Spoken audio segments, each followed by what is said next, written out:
right, let's get straight to it. 2013 Nissan Altima. This is the 2.5 liter engine.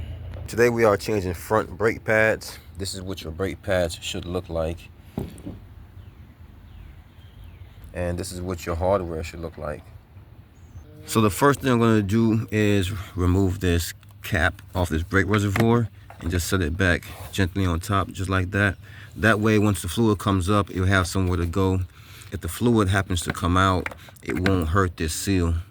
I got my jack and my jack stand in place, and I'm using this part here, this beam that runs from the front to the back, and instead of using this pinch weld right here. So if you are going to use it, then you should use this pinch weld tool, so that way you won't bend it as much, and put this part on top of your jack.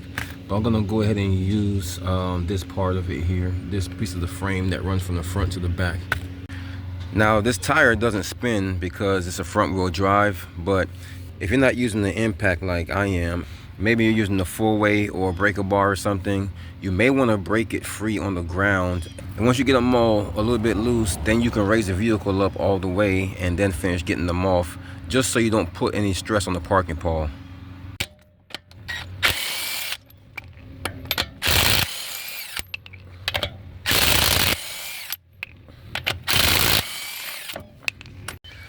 So we got our tire off now, and this is the caliper that we need to remove. So there's two bolts on the back, one up here and one down here. So these are 14mm bolts, and we need to get both of these removed. So you can see there's a potential for this to spin as well. So if this starts to spin back here, then you can use a wrench or pliers to grip this part here and then continue to spin this out. So let's get both of these bolts out. So I'm using a 3/8 breaker bar and a 14mm 6-point socket. That way I don't strip the bolts on the back right here.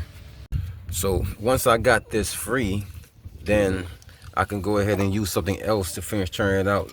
It's turning out by hand now, but normally I would use this 14mm ratchet wrench. But since it's turning out by hand, there's no need. So this is my process of getting these bolts out.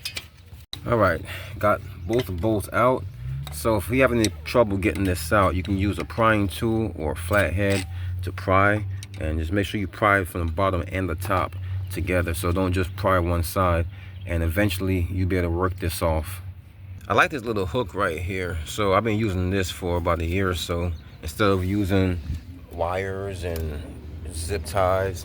So once we have our caliper hanging up, then we can focus on getting these old brake pads out. So we can use, like I said, flatheads or a prying tool to help us get this out if it's hard to remove. But in this case, we can remove these by hand. And then we need to remove this hardware. So once again, if you can't remove it by hand, don't hesitate to use a flathead or a prying tool to get this up.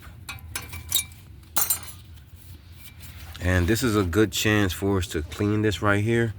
So I'm going to take a wire brush and just get into these grooves. It would be nice if I was removing this caliper bracket. So I'm getting to the back, to the grooves on the back side and on the top as well.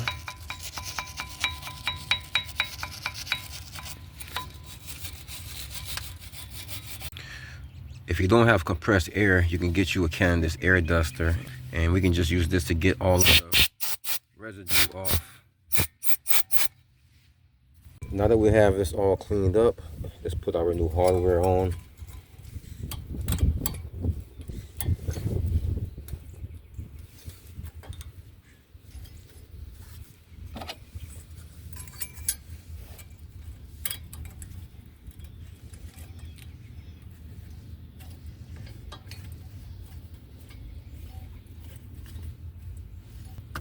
Okay, so now we can slide our new brake pads on.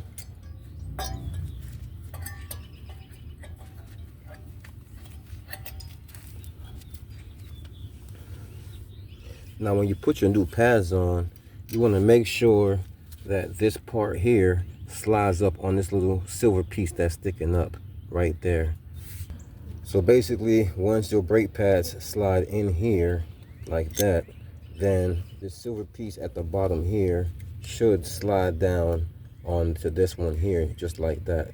And that's how you want your brake pads to sit. All right, let's get this back one in. All right, so it's time to get this piston back into this caliper here. So this is my setup here. Using the C-clamp, I have the backside against the bolt and not against the actual metal. And I have the front here against the back of the old pad.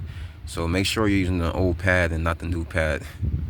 So we have it to where it won't hit up against anything on the backside of here. And now we can turn the C-clamp in and get this piston all the way in. So my method of applying brake grease is, instead of putting it on the back of the pad itself, I only put it on the back of the part that moves. So this is the piston here. This is going to make contact with the back of the brake pad. And these forks are going to make contact with the other brake pad. So I'm going to get a little bit more and lube this up.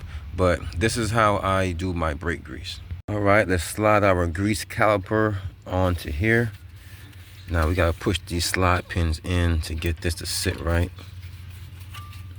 And now we can put our bolts in and get them started. So the same rules apply for getting these on as taking them off. So if this spins in the back, use a wrench or pliers to hold it, and then you'll be able to get this tightened. Same thing for the one down here. All right, so the brake pads in the front are technically done. So let's go ahead and put our tire back on.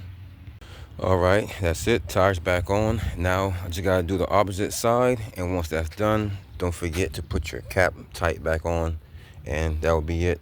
That's how you change the front pads on the 2012 Nissan Altima 2.5.